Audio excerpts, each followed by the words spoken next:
I just don't like hearing like everybody else is reading this right now and it's like a goofy thing that they're reading this, because I feel like then it's just going to lead to unoriginality, and I don't like that kind of thing.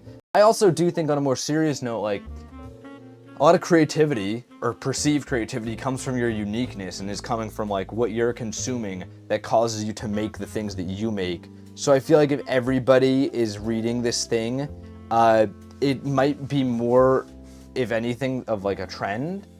And when ideas are trends, they can either become movements or they can just lead to a lot of unoriginality.